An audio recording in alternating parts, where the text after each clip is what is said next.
Hello नमस्कार साथियों। मैं हूं निर्मल और आप सबका दी एनवी क्लासेस में स्वागत करता हूं। दोस्तों, हमारे कुछ सीरीज चल रही है। लूसेंट की सीरीज चल रही है जिसमें पॉलिटी पढ़ रहे हैं, हिस्ट्री पढ़ रहे हैं। ठीक है। एक क्लास 10th की सीरीज चल रही है। ये सब चल रहा है। ठीक है। और आज की जो क्लास रहेगी वो रहेगी सभी के लिए। मतलब सर, मतलब मैं ये कहना चाहता हूँ, ये क्लास तो वैसे ये जो टॉपिक है, ये चैप्टर क्लास 10th का है जो कि आपकी एनसीईआरटी में दिया हुआ है। ठीक है। लेकिन ये जो टॉपिक है या ये जो आपका चैप्टर है, ये हर एक एग्जाम के लिए इंपॉर्टेंट है। कैसे सर? जैसे आपका ये टॉपिक एसएससी में पूछा जाता है, एमपी, सॉरी एमपी नहीं, स्टेट सर्विस में भी पूछा जाता है ना। जितने भी स्टेट सर्विस के एग्जाम है उसमें भी ये टॉपिक या ये चैप्टर पूछा जाता है। आपका जो यूपीएससी का एग्जाम होता है उसमें भी ये चैप्टर पूछा जाएगा। मतलब हर एक एग्जाम के लिए ये चैप्टर या फिर ये टॉपिक क्या रहेंगे, इंपॉर्टेंट रहेंगे। सर ऐसा क्यों बोल रहा हूँ? क्योंकि इसमें हम क्या क्या कवर करने वाले हैं वो देख लो एक बार आप देखो। हमारी कहानी शुरू होगी कहाँ से? फर्स्ट वर्ल्ड वॉर से। ठीक है। कहाँ से शुरू होगी? फर्स्ट वर्ल्ड वॉर से।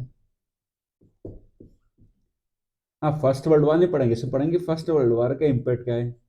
ठीक है। दूसरा हम इसमें देखेंगे कि उसके बाद क्या हुआ।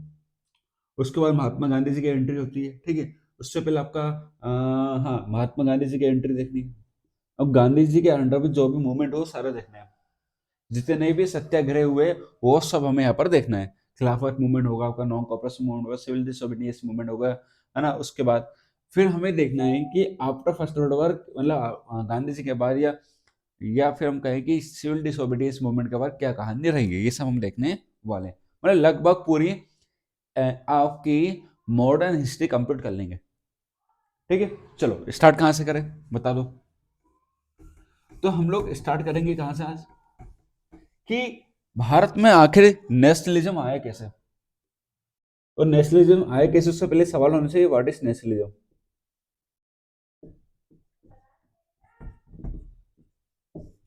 क्या होता है नेशनलिज्म? क्या होता है राष्ट्रीयता की भावना? बताओ आपकी नजर में क्या होती है? कि और वो नेशनल एंथम में खड़ा हो जाना, है ना, और रैली वगैरह निकाल लेना 15 अगस्त 26 जनवरी पे, वो होता है नेशनलिज्म? गलत। नेशनलिज्म होती है एक क्या होती है? फीलिंग ऑफ यूनिटी, या फिर नेशनलिज्म का मतलब क्या होता है आपका? इमोशन। किसके टुवर्ड्स? नेशन के टुवर्ड्स। जब राष्ट्र के प्रति अपने इमोशन को दिखाओगे या फिर आप सब एक यूनिटी के साथ रहोगे तो वो होता है आपका नेशनलिज्म। इसको दिखाने के अलग अलग तरीके होते हैं। लाइक फोक फोल्क के तरीके से आप दिखा सकते हो, नेशनल एंथम के थ्रू आप दिखा सकते हो, है ना, वंदे मातरम के थ्रू दिखा सकते हो, आपके कल्चर के थ्रू दिखा सकते हो, आपकी ड्रेस के थ्रू दिखा सकते हो, है ना। आप क्या व्यक्त करना चाहते हो देश के प्रति, आप उसके प्रति भी अपनी राष्ट्रीयता दिखा सकते हो। ऐसा नेशनल एंथम किसी पार्टिकुलर कम्युनिटी के लिए है कि क्या? नहीं, ये पूरे देश के लिए है। चाहे किसी भी धर्म का हो, किसी भी कास्ट का हो, मैन हो या वुमेन हो, बच्चे हो बुजुर्ग हो, सबके लिए क्या होता है? हमारा नेशनल एंथम होता है। तो वो क्या दिखा रहा है? हमारे पूरे देश के कल्चर को दिखा रहा है, मतलब हमारे देश की संस्कृति को दिखा रहा है। वो होता है असली नेशनलिज्म। हाँ सर, ये बताओ, जो 1857 की लड़ाई हुई थी, क्या उसमें नेशनलिज्म था? क्या बिल्कुल कहूंगा, बिल्कुल भी नहीं था। कोई उस समय सभी अपने अपने क्षेत्र के लिए लड़ाई कर रहे थे।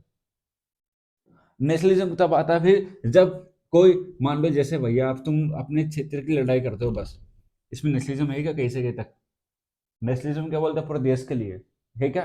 कहीं से कहीं तक इसमें हमें नेशनलिज्म देखने को नहीं मिल रहा है। Is that clear? चलो अब आगे बढ़ते हैं। नेशनलिज्म हो गया। आपके जब चैप्टर देखते हो, देखो, हाँ, जब आपका चैप्टर ओपन करते हो तो उसमें आपका फर्स्ट टॉपिक आता है कि फर्स्ट वर्ल्ड वॉर में इंडिया का क्या इम्पैक्ट रहा। हाँ, फर्स्ट वर्ल्ड वॉर में इंडिया के ऊपर क्या इम्पैक्ट रहा। चलो अब बताओ मुझे, फर्स्ट वर्ल्ड वॉर कब स्टार्ट हुआ था? हम्म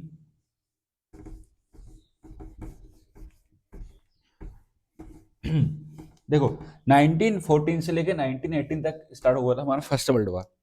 हाँ, फर्स्ट वर्ल्ड आपका कब स्टार्ट हुआ था? 1914 से लेकर 1918। चलो एक कॉमन सेंस लगाते हैं, हटाओ चैप्टर में जो लिखा वो हटाओ, एक कॉमन सेंस लगाते हैं। फर्स्ट वर्ल्ड वॉर किसके बीच हुआ था पहले बताओ। सर सेंट्रल पावर और एलाइड पावर, ठीक है। अब उसमें कौन था, और ब्रिटेन भी था। ब्रिटेन की कॉलोनी क्या थी उस समय, हमारे इंडिया थी नहीं थी, बिल्कुल थी। तो इंडिया में सबसे ज्यादा जनसंख्या क्या है उस समय, इंडिया में भी है। सबसे ज्यादा रिसोर्स कहाँ, इंडिया में भी है। तो इंडिया के रिसोर्सेज और वहां की जनसंख्या को क्या करेंगे, यूज करेंगे, बिल्कुल करेंगे। जब सब कुछ इंडिया का यूज करेंगे तो बताओ इंडिया में, सॉरी, जब कुछ सॉरी, मैं ये कहना चाह रहा हूँ यदि इंडिया का यूज करेंगे तो कमी कहाँ आएगी, इंडिया में आएगी। और ऊपर से सारा ये एक्सपेंस कहाँ खर्च करेंगे, सारा खर्चा कहाँ करेंगे, वॉर में। तो ये वॉर में जब खर्चा करेंगे तो पैसा कहाँ जाएगा, पूरा वॉर में। पैसे की आएगी कमी, जब पैसे की आएगी कमी ब्रिटेन के पास, तो ब्रिटेन क्या बढ़ाएगी, टैक्स बढ़ाएगी, नहीं बढ़ाएगी, बिल्कुल बढ़ाएगी। जब टैक्स बढ़ाएगी तो सभी के ऊपर क्या बढ़ेगा, बर्डन, बिल्कुल। जब बर्डन बढ़ेगा तो कोई अपनी कमाई पे ध्यान दे पाएगा बेचारा, नहीं। वो तो इसमें दुख में है कि हम कैसे रेवेन्यू या टैक्स चुकाए, ऊपर से भी क्रॉप, ऊपर से फसल, किसान अपनी फसल पे ध्यान दे नहीं पा रहा है। उसको आली टेंशन एक खा जा रही है कि हम टैक्स कैसे चुकाएं। क्योंकि ब्रिटेन को कहीं न कैसे करके पैसा चाहिए, है ना। वो पैसे किस प्रकार से चुकाए, ये अलग टेंशन थी। और देखो, मैं कॉमन सेंस की तरीके से बात कर रहा हूँ, मैं ये नहीं बात कर रहा हूँ बुक में क्या लिखा है, बुक में भी लिखा होगा आपकी। हाँ देखो ये, कि भैया आइट, अब भैया टैक्स चुका रहे, टैक्स बढ़ा दिया तो महंगाई बढ़ जाएगी, और महंगाई बढ़ेगी तो क्या होगा, सभी तक खाना पहुंच पाएगा नहीं, सभी लोग भूख, मतलब सभी लोग भूखे मरेंगे या भूखमरी फैलेगी। फिर क्या हो सकता है, फिर ऊपर से भैया ऊपर से क्रॉप फेलियर होगी, खाने की और कमी हो गई, तो क्या हो रहा है, 12 से 13 मिलियन लोग, इस मतलब 1 मिलियन में होते 10 लाख, 12-13 मिलियन लोग कैसे मर जाते हैं, भूख के कारण। सब किसकी वजह से हो रहा है, फर्स्ट वर्ल्ड वॉर की वजह से सारा कुछ। तो इंडिया में फर्स्ट वर्ल्ड वॉर का इम्पैक्ट क्या पड़ा, कभी क्वेश्चन आता था तो लिख दो कि कुछ नहीं है इसमें यार। वॉर हुआ, वॉर में क्या चाहिए, पैसा, पैसा कहाँ से आएगा, इंडिया से। इंडिया से पैसे लेना तो क्या बढ़ाना पड़ेगा, टैक्स। टैक्स से बढ़ाएंगे तो सब पे नेगेटिव इम्पैक्ट पड़ेगा, चाहे वो किसी भी कैटेगरी का हो, है ना, चाहे किसान हो या बिजनेसमैन हो, सब पे नेगेटिव इम्पैक्ट इसका पड़ेगा। ठीक है, चलो, ये कहानी होती है हमारी, ये पे खत्म फर्स्ट वर्ल्ड वॉर की। अब हम आगे बढ़ते हैं। अब आगे आपका आता है कि अब यहाँ पर क्या होता है सब, जब महात्मा गांधी आ जाते हैं इंडिया में। महात्मा गांधी की एंट्री कब होती है इंडिया के अंदर, 9 जनवरी 1915 को महात्मा गांधी इंडिया में आते हैं। और उस समय फर्स्ट वर्ल्ड वॉर भी चलता है। तो महात्मा गांधी जी इंडियन से बोलते हैं कि भाई जाओ एक काम करो, ब्रिटिश की हेल्प कर दो, ब्रिटिश हमें रिलीज करते हैं, नहीं आजाद करते हैं। तो फिर महात्मा गांधी जी को ये लोग उपाधि देते हैं, कौन सी, सर्जेंट की। ठीक है। अब पर से क्या आता है भैया, महात्मा गांधी को पता है, मतलब महात्मा गांधी को बाद में पता लगा कि फर्स्ट वर्ल्ड वॉर भी हो गया, खत्म भी होने वाला है, पर हमारे लिए कुछ करा नहीं। ठीक है। बट महात्मा गांधी जी के पास एक हथियार था, उस हथियार को हम लोग बोलते हैं सत्याग्रह। क्या बोलते हैं, सत्याग्रह। क्या होता है ये, चलो हिंदी में लिख के देखते हैं इसको। सत्य के लिए आग्रह।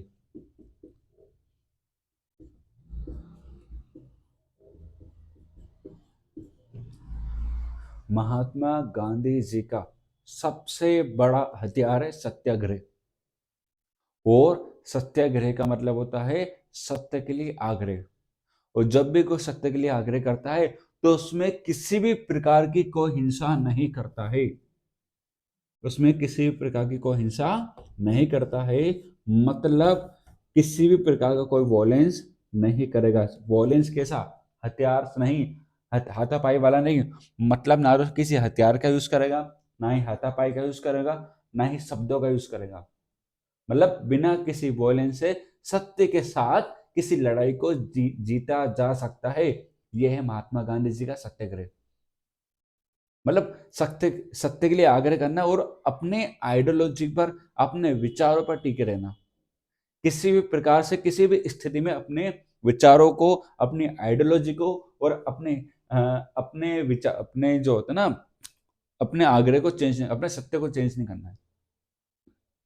जैसे अभी एक वेब सीरीज है मिडनाइट द फ्रीडम, उसमें महात्मा गांधी जी बोलते हैं जवाहरलाल नेहरू जी के, मतलब जवाहरलाल नेहरू ये सब रेडी हो जाता है कि देश के बंटवारे के लिए, पर महात्मा गांधी जी क्या बोलते हैं कि तुम सत्याग्रह भूल रहे हो। हमारा सत्याग्रह क्या बोलता है कि जो सच्चे, जो सही है उसके लिए हमेशा खड़े होना। ठीक है, तो मतलब महात्मा गांधी जी का बोला सत्य मतलब, सत्याग्रह मतलब सत्य के लिए आग्रह करना और हमेशा अपनी आइडियोलॉजी पर टिके रहना, चाहे स्थिति कैसे भी हो। चलो ठीक है, ये है मीनिंग ऑफ सत्याग्रह, आपकी बुक में दिया हुआ है। चलो अब आगे बढ़ते हैं ना। चलो, अब गांधी जी ने ये सत्याग्रह कहाँ कहाँ अपनाया, अब ये देखते हैं। तो महात्मा गांधी जी का सत्याग्रह सबसे पहले कहाँ यूज किया गया था वो देखते हैं। देखो उसके लिए हमें 3 मूवमेंट पढ़ना है। अब महात्मा गांधी जी ने सत्याग्रह का प्रयोग कहाँ कहाँ किया, तो मैं लिखूंगा 3 जगह। पहला खेड़ा, खेड़ा कहाँ पर है, चंपारण। हाँ वो खेड़ा चंपारण, सॉरी पहला चंपारण का देखो, खेड़ा का देखेंगे बाद में। चंपारण, चंपारण कहाँ है, बिहार में है ना, बिहार में। दूसरा आता है आपका खेड़ा, तीसरा आता है अहमदाबाद मिल्स। ये 3 जगह महात्मा गांधी किसका प्रयोग करेंगे, सत्याग्रह का प्रयोग करेंगे। चलो देखते हैं एक करके। बताओ पहले चंपारण, चंपारण कहाँ पर आता है, बिहार में। क्या हुआ था यहाँ पर, कैसी स्थिति आ गई थी।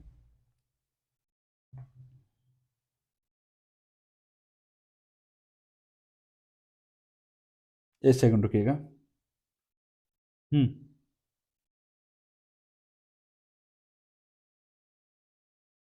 चलो पहले आते हैं बिहार में, है ना।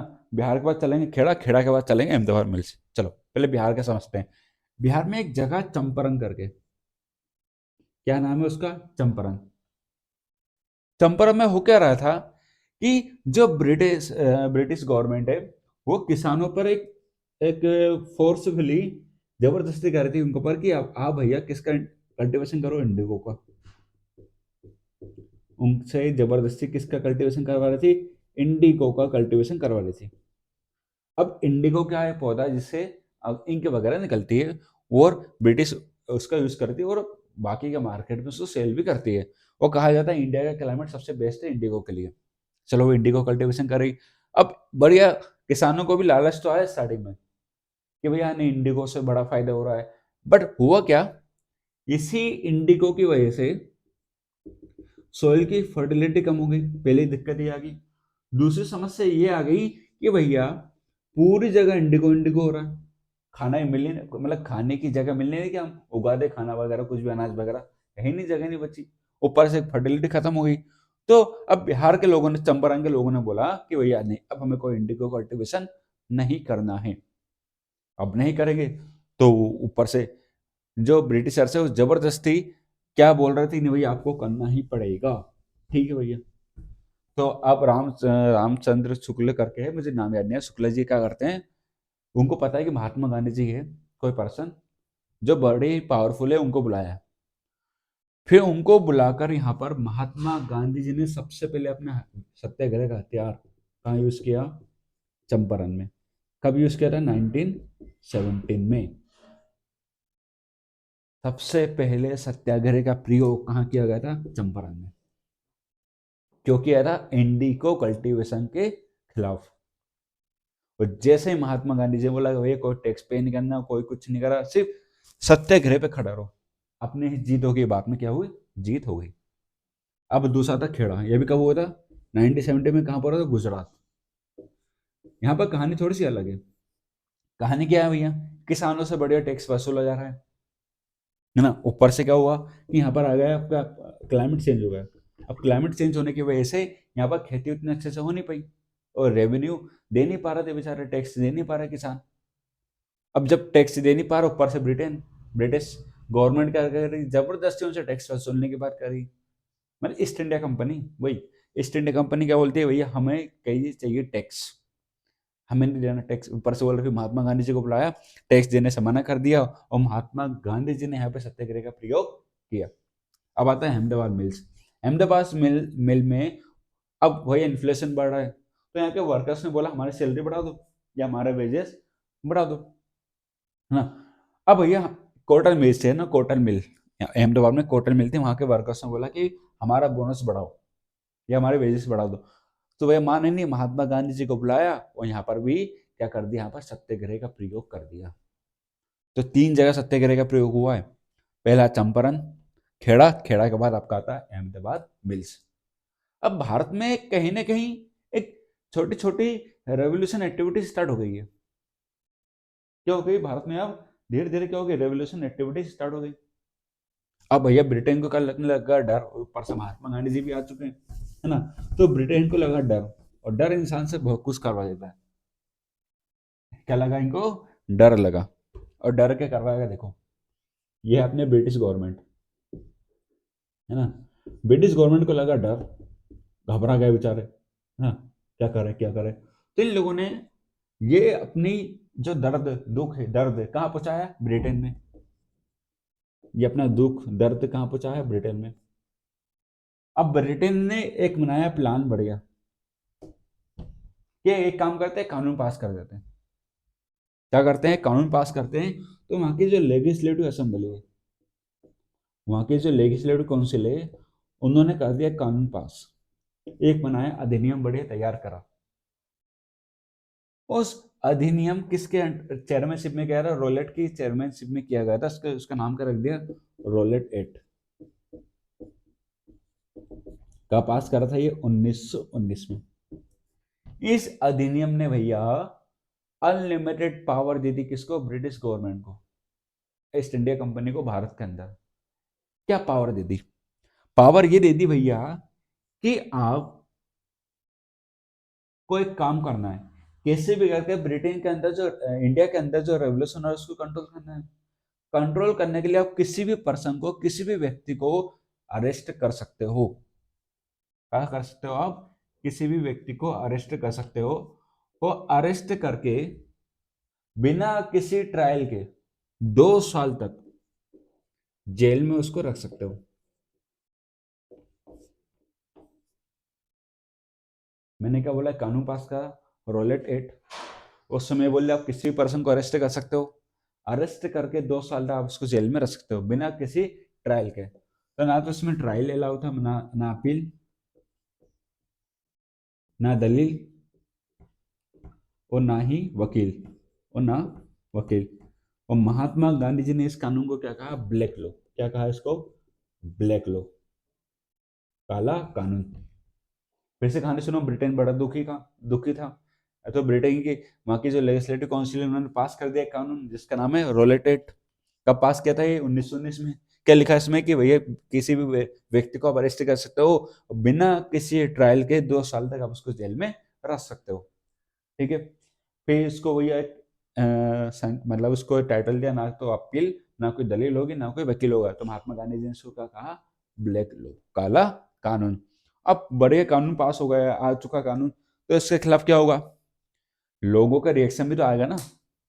तो क्या आएगा इसके खिलाफ? लोगों का रिएक्शन।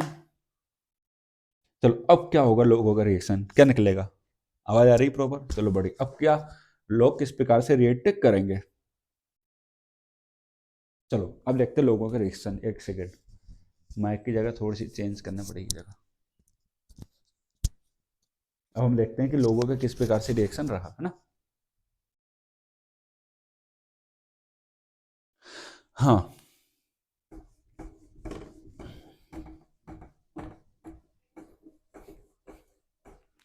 तो एक प्रश्न आता है, कॉन्सिक्वेंस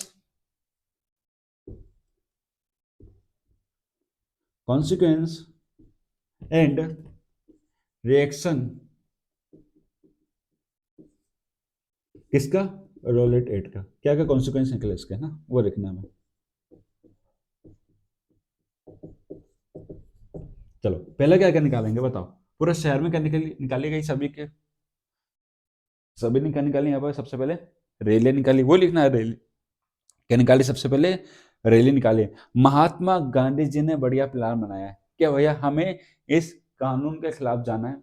तो 6 अप्रैल को बढ़िया प्लानिंग के अंडर, मतलब प्लानिंग जो भी प्लानिंग कर इसके तहत इन्होंने ये क्या स्टार्ट करा? हड़ताल स्टार्ट करी। क्या स्टार्ट कर दी इन्होंने? हड़ताल स्टार्ट करी। दूसरा, फिर हर शहरों में, छोटे छोटे शहरों में बड़ी बड़ी रैलियां निकाली गई। क्या ऑर्गेनाइज की गई? रैली निकाली गई। तीसरा कि जितने भी वर्कर्स थे वो कहाँ चले गए? स्ट्राइक पे चले गए। वर्कर्स कहाँ चले गए? स्ट्राइक पर, हड़ताल पर। ऊपर से सारी दुकानें बंद कर दी गई। शॉप क्या हो गई? यहाँ पर क्लोज हो गई, यानी दुकानें बंद कर दी गई। अमृतसर से लीडर्स को अरेस्ट कर लिया गया। अमृतसर से लीडर्स को अरेस्ट कर लिया गया और बैंक, पोस्ट ऑफिस सब पे क्या कर दिया? अटैक कर दिया। ठीक है, चलो इतना कुछ हो गया। अब होगा क्या? अब सरकार क्या करेगी? ब्रिटिश गवर्नमेंट क्या करेगी? इतना कुछ हो रहा है भैया, हड़ताल स्टार्ट कर दी, रैली स्टार्ट कर दी, वर्कर्स ने स्ट्राइक स्टार्ट कर दी, है ना, दुकानें बंद कर दी अमृतसर में, ये सब हो रहा है। अब सरकार का, अब गवर्नमेंट का देखो रिएक्शन इसका अगेंस्ट। अब हम पढ़ेंगे गवर्नमेंट का रिएक्शन क्या रहा, सरकार ने किस प्रकार से इस मूवमेंट को दबाया। सबसे पहले मार्शल लॉ लगा दिया इनने अमृतसर के अंदर, बिना बताए। अभी किसको पता नहीं है मार्शल लॉ लग चुका है। क्या लगा दिया इन लोगों ने? Martial law. और बहुत सारे लोकल लीडर को अरेस्ट करा, जैसे सैफुद्दीन किचलू जी को अरेस्ट किया था 10 नवंबर के आसपास, 10 सॉरी 10 अप्रैल के 10 अप्रैल, हाँ मैं डेट कर लिखी है, हाँ 10 अप्रैल के आसपास भैया इन्होंने, ऐसा मार्शल लॉ भी नहीं लगेगा, हाँ मार्शल लॉ लगा दिया गया जनरल डायर के द्वारा अमृतसर के अंदर 10 अप्रैल के आसपास। सैफुद्दीन किचलू जी को अरेस्ट भी कर लिया गया था और महात्मा गांधी जी को मतलब भैया दिल्ली से आने से बैन कर दिया कि हाँ भैया दिल्ली में एंटर नहीं कर सकते हो। काफी लीडर्स को इसमें अरेस्ट किया गया। चलो अब यहाँ पर अमृतसर के अंदर कहानी निकल के आएगी। कहानी कैसे निकल के आएगी? क्या भैया, बोले 10 अप्रैल की कहानी समझो। क्या हुआ 10 अप्रैल को? सुनो, 10 अप्रैल 1919 क्या होता है इस दिन? इस दिन ये होता है कि यहाँ पर अमृतसर के अंदर, अमृतसर की कहानी पूरी है ना, किसकी कहानी आप पढ़ रहे हैं? अपन अमृतसर की। अमृतसर में क्या होता है कि सरकार वहां पर कहला देती है मार्शल लॉ, बिना बताए। मार्शल लॉ या फिर आईपीसी सेक्शन 144, दूसरा आईपीसी सेक्शन 144 लगा दिया। तीसरा यहाँ पर जितने भी लोकल लीडर्स थे उनको अरेस्ट कर लिया गया। लोकल लीडर्स को अरेस्ट कर लिया गया। उसमें आपको एक सैफुद्दीन किचलू मेन थे। कौन थे? सैफुद्दीन किचलू, है ना। फिर इनके खिलाफ क्या इनके अरेस्ट के खिलाफ क्या निकाले गए? यहाँ पर रैली वगैरह निकाली गई। ये मूवमेंट बढ़िया वाइड स्प्रेड होता गया, बहुत फैलता गया फिर धीरे धीरे। बट क्या होता है, 13 नवंबर का दिन आता है। कौन सा दिन? 13 नवंबर। इसको आप कर रहा हूँ ना, मार्शल लॉ लगा दिया, आईपीसी सेक्शन 144, लोकल लीडर जैसे सैफुद्दीन किचलू को अरेस्ट कर लिया गया। अब आता है 13 अप्रैल का दिन। 13 अप्रैल का दिन पंजाब में शुभ दिन माना जाता है, बैसाखी का दिन माना जाता है। उस दिन एक जगह है जलियांवाला वाला बाग, जलियांवाला वाला बाग नाम की जगह, उस दिन क्या लगता है वहां पर? मेला वगैरह लगता है। क्या लगता है? जलियांवाला वाला बाग में फेयर लगता है, यानी मेला लगता है। अब सभी लोग क्या होते हैं इसमें इकट्ठे होते हैं सभी लोग। बट क्या होता है यहाँ पर महात्मा गांधी जी के द्वारा तो नहीं, सॉरी उनके द्वारा नहीं, हाँ यहाँ पर क्या लगा दिया था? Martial law. महात्मा गांधी जी का नाम तो आते रहता है ना। मार्शल लॉ लग गया, आईपीसी 744 लगा, किसी को कोई खबर ही नहीं मार्शल लॉ की, तो अरेस्ट कर लिया था। लीडर्स को ये खबर थी, वह मार्शल लॉ लगा दिया, इतना कुछ हो गया, अरेस्ट कर लिया गया लोगों को। फिर ये लोग भैया बढ़िया मेले का ऑर्गेनाइज करते हैं अमृतसर का जलियांवाला बाग में। ये खबर लगती है किसको? General Dyer. डायर नहीं, कायर है एक नंबर का, है ना। जनरल डायर को खबर लगती है और जनरल डायर बिना किसी वार्निंग के, विदाउट एनी वार्निंग, निहत्थे लोगों पर ओपन फायर कर देता है। और जितनी भी एंट्री होती है ना, पतले सी गली होती है, उस गली पे सब सब जगह क्या कर देता है? उस गली से लेके सभी चारों ओर से क्या कर देता है? ये फायरिंग कर देता है। कौन? जनरल डायर अपनी सेना के थ्रू। वो हजारों लोग क्या क्या होते हैं इसमें? मर जाते हैं बेचारा। मतलब देखो बेचारे, वो लोग क्या करने आते हैं यहाँ पर? एक अपना त्योहार बनाना है, मेले में इकट्ठा होना है, बस उसको खबर कर लगी कि ये लोग क्या करने वाले हैं? बहुत बड़ा रेवोल्यूशन करने वाले। ना तो इसमें किसी प्रकार की रेवोल्यूशन एक्टिविटीज ना कुछ हुई, सीधा गया और बिना किसी वार्निंग के इसने फायर कर दिया। बिना किसी वार्निंग। इसी को कहा जाता है जलियांवाला बाग मैसेकर। जलियांवाला बाग मैसेकर, जलियांवाला बाग हत्याकांड है ना, कहां पर होता है? अमृतसर में। कहा अमृतसर में कहां पर होता है? जलियांवाला बाग नाम की जगह पे हुआ था। इतना दर्दनाक इंसिडेंट, और जनरल डायर अपने आप को क्या समझ रहा है कि भैया मैं महान काम करके आया हूं। और एक लंदन में कुछ सभा होती है, उस सभा में बोलता है, उसे शेर की उपाधि देते हैं इस इंसिडेंट की वजह से। गधे की उपाधि देनी थी इसको। वो वहां बोलता है वो तो गली पतली थी, मेरे पास टॉप ले जाने की जगह नहीं थी, नहीं तो मैं टॉप से उड़ा देता। ऐसी ऐसी बातें करता है मूर्ख। फिर इस मूर्ख को कौन मार देता है? इस महान मूर्ख को हमारे महान व्यक्ति उधम सिंह इसको मार देते हैं। ये मूवी बनी उधम सिंह करके, देखना। जिसको मार देते हैं ये जनरल डायर की हत्या कर देते हैं। बदला लिया आखिर, सही बात है, बदला लेना चाहिए था, है ना। क्योंकि भाई ब्रिटिश गवर्नमेंट उसको महान समझती है, जनरल डायर को। एक नंबर का मूर्ख इंसान था, है ना। हथियार वथियार इनको भी देता, फिर फिर लड़ाई करता, मजा आ जाते फिर। चलो, यह होगा आपका जलियन वाला बाग इंसिडेंट कंप्लीट हो गया, ठीक है। अब इसका क्या इम्पैक्ट पड़ा है? इम्पैक्ट सबका देखना है ना।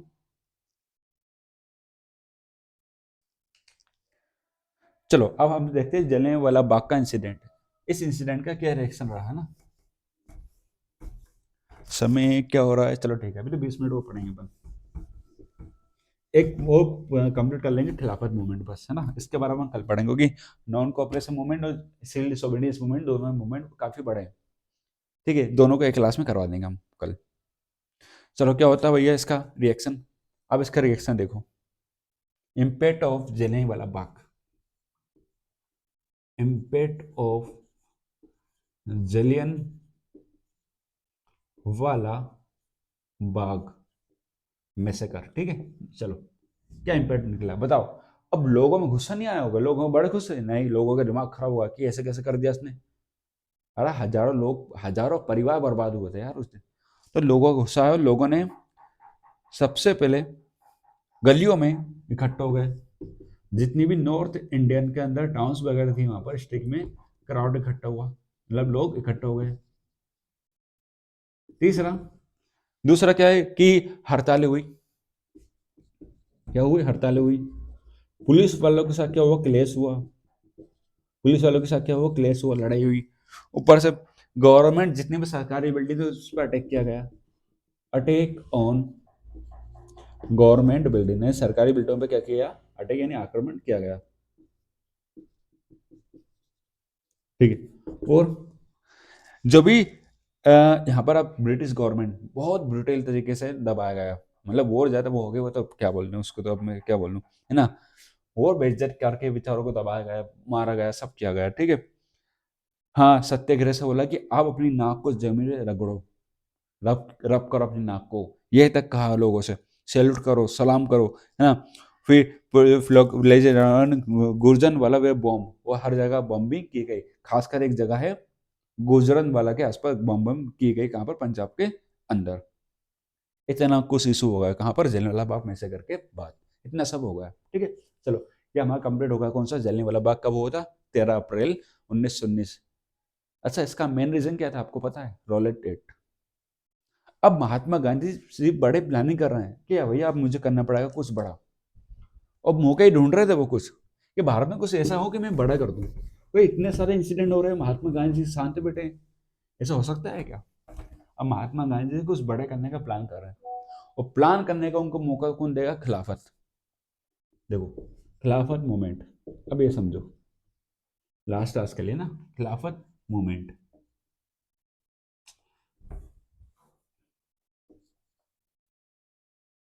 देखो, आपके एनसीईआरटी में 1919 लिखा हुआ है, इसके बाद कंफर्म करना पड़ेगा ना खिलाफत मूवमेंट कब हुआ था।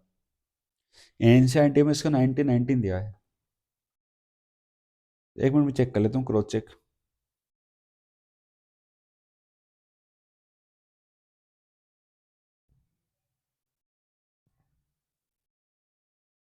एक मिनट रुकिएगा।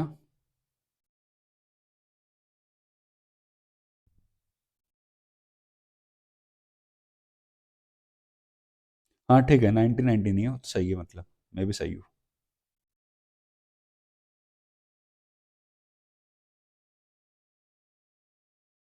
चलो हुआ क्या, खिलाफत मूवमेंट कहानी कैसे स्टार्ट होगी समझो। कहानी है फर्स्ट वर्ल्ड वॉर की। देखो 1914 से लेके 1918 तक चल रहा था हमारा first world war. First world में अटैक कहाँ किया, ब्रिटेन ने अटैक कर दिया कहाँ पर, टर्की में, है ना। टर्की में कौन था, ऑटोमन एम्पायर। कौन था, ऑटोमन एम्पायर। और ऑटोमन एम्पायर में कौन बैठा था, खलीफा। कौन बैठा था, खलीफा। अब खलीफा कहाँ बैठा हुआ था, ऑटोमन एम्पायर में बैठा हुआ था, कहाँ पर, टर्की में। ठीक है। अब ब्रिटेन ने अटैक करा तो यहाँ पर खलीफा को हटा दिया अपनी पोस्ट से। क्या कर दिया, खलीफा को हटा दिया अपनी पोस्ट से। मुस्लिम बहुत मानते हैं खलीफा को। अब भैया हटा दिया तो मुस्लिमों के सेंटिमेंट्स यहाँ पर हर्ट्स हुए, है ना। यहाँ पर मुस्लिम के सेंटिमेंट्स क्या हुए, हर्ट्स हुए। जब मुस्लिम के सेंटिमेंट्स हर्ट्स हुए तो इंडिया में क्या होगा, उसका रिएक्शन होगा। तो इंडिया में भी होगा उसका रिएक्शन। देखो किस प्रकार से ये कहानी समझ में आएगी। टर्की पर अटैक किया, ऑटोमन एम्पायर पर अटैक किया, खलीफा की पोस्ट को हटा दिया। अब मुस्लिमों का हर्ट्स हुआ सेंटिमेंट्स। तो मुस्लिमों भैया इन सब के खिलाफ क्या स्टार्ट करेंगे, खिलाफत मूवमेंट। खिलाफत मूवमेंट, खिलाफत मूवमेंट यहाँ पर स्टार्ट करने वाले हैं। यहाँ पर खिलाफत मूवमेंट में दो व्यक्ति नाम निकल गया था, मोहम्मद अली, शौकत अली। मोहम्मद अली एंड शौकत अली। मोहम्मद अली शौकत अली के चेयरमैनशिप में, चेयरमैनशिप तो नहीं, मोहम्मद अली और शौकत अली दोनों मिलकर एक कमेटी बनाते हैं, उसका नाम है खिलाफत कमेटी। क्या बनाते हैं ये लोग, खिलाफत कमेटी। और खिलाफत कमेटी बनाते हैं और ये हेड किसको बनाते हैं, अपना चेयरमैन बनाते हैं महात्मा गांधी जी को। महात्मा गांधी जी को क्या बनाते हैं, यहाँ का चेयरमैन बनाते हैं। किसका, खिलाफत कमेटी का। कब, 1919 में। अब महात्मा गांधी जी को मौका मिल गया। कोई एक यही समय था जहां पर हिंदू मुस्लिम क्या हो चुके हैं, एक। यहाँ पर हिंदू मुस्लिम दोनों क्या हो चुके हैं, एक हो चुके हैं। और यही समय था एक इंडिया में काफी बड़ा, ये बहुत बड़ा मूवमेंट स्टार्ट करने का। वो इसको हम कहेंगे मास मूवमेंट। क्या कहेंगे, मास मूवमेंट। और अब महात्मा गांधी जी एक नया मूवमेंट स्टार्ट करेंगे, उसका नाम है non cooperation movement. Mahatma Gandhi नहीं मानते हुए छोटा मोटा करना, वो बोलते हुए पूरा देश उस मूवमेंट के अंदर शामिल हो। वो असली जो नेशनलिज्म है ना, तब निकल कर आए। ठीक है। तो ये वाला टॉपिक हम नया टॉपिक पढ़ेंगे कल, नॉन कोऑपरेशन मूवमेंट। ठीक है। आज हमने क्या क्या पढ़ लिया, देखो आज हम जो कंप्लीट कर चुके हैं, आपका काफी कुछ कंप्लीट कर चुके हैं। देखो सबसे पहले हमने देखा फर्स्ट वर्ल्ड वॉर।